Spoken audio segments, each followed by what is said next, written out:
नमस्कार दोस्तों, स्वागत है आप सभी का मेरे चैनल पर। मैं हूँ राशि। कन्याकुमारी नाम से ही अचंभित कर देने वाला शब्द है। कन्याकुमारी भारत की सबसे खूबसूरत जगहों में से एक है, लेकिन आखिर इस जगह का नाम क्यों पड़ा कन्याकुमारी? क्या कभी सोचा है आपने? पौराणिक कथाओं के अनुसार कन्याकुमारी असल में एक कन्या थी, जिनका जन्म एक राक्षस को मारने के लिए हुआ था। पर उन्हें तो भगवान शिव से प्रेम हो गया, पर किसी कारणवश उनका विवाह भगवान शिव से नहीं हो पाया, जिससे वो कुंवारी रह गई और उस जगह का नाम ही पड़ गया कन्याकुमारी। कन्याकुमारी देवी और इस मंदिर की आखिर क्या कहानी है? शिव पुराण में वर्णित एक कथा के अनुसार बानासुर नामक एक असुर था, जिसने देवताओं को अपने आतंक से परेशान कर दिया था।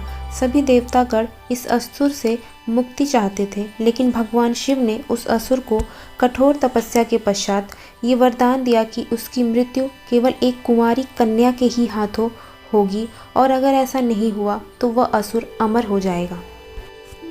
उस समय भारत पर राजा भरत शासन कर रहे थे। उनके यहाँ एक पुत्री ने जन्म लिया। उन राजा के 8 पुत्र और एक पुत्री थी। ये पुत्री कोई और नहीं बल्कि स्वयं शक्ति का अंश थी, जिनका नाम उनके पिता ने कुमारी रखा। बाद में राजा ने अपने साम्राज्य को 9 बराबर हिस्सों में अपनी सभी संतानों में बांट दिया, जिसमें से दक्षिणी छोर का हिस्सा पुत्री कुमारी को दिया। उस कुमारी ने वर्षों तक इस क्षेत्र की रक्षा की और इसकी उन्नति के लिए हर संभव कोशिश भी की।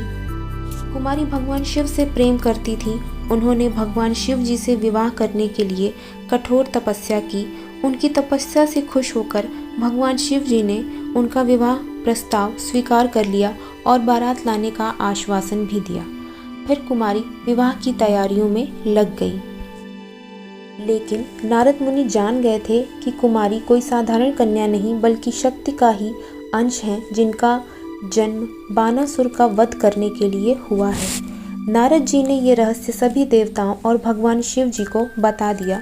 अंत में सृष्टि के कल्याण के लिए देवताओं ने इस बात का निर्णय लिया कि भगवान शिव की बारात को रास्ते से ही वापस कैलाश भेज दिया जाए।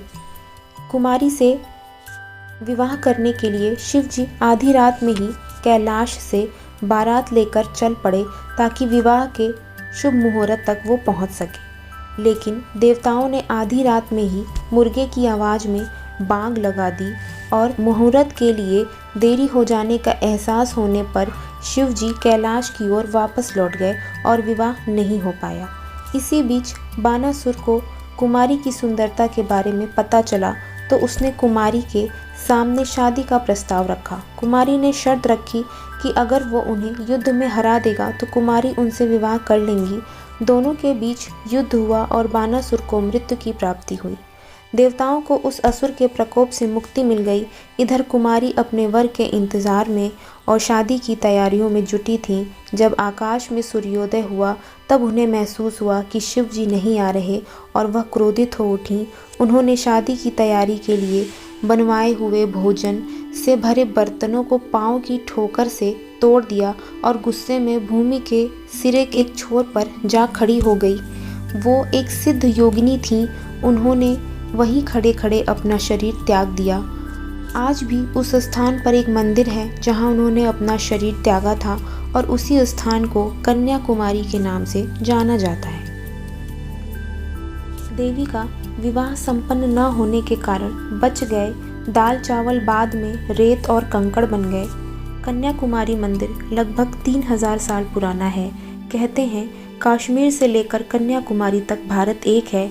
कश्मीर भारत माता का मस्तिष्क है, तो कन्याकुमारी चरण। कन्याकुमारी तमिलनाडु राज्य का एक प्राचीन शहर है। कन्याकुमारी में तीनों समुद्र, बंगाल की खाड़ी, अरब सागर और हिंद महासागर का मिलन होता है, इसलिए इस स्थान को त्रिवेणी संगम भी कहते हैं। तट पर ही कुमारी देवी का मंदिर है, जहां देवी पार्वती के कन्या रूप को पूजा जाता है। मंदिर में प्रवेश के लिए पुरुषों को कमर के ऊपर के वस्त्र उतारने पड़ते हैं, मतलब कि कमर के नीचे के वस्त्र पहनने पड़ते हैं। प्रचलित कथा के अनुसार माता सती के रीढ़ की हड्डी का निपात इसी स्थान पर हुआ था, तो इसको एक शक्ति पीठ के रूप में भी पूजते हैं।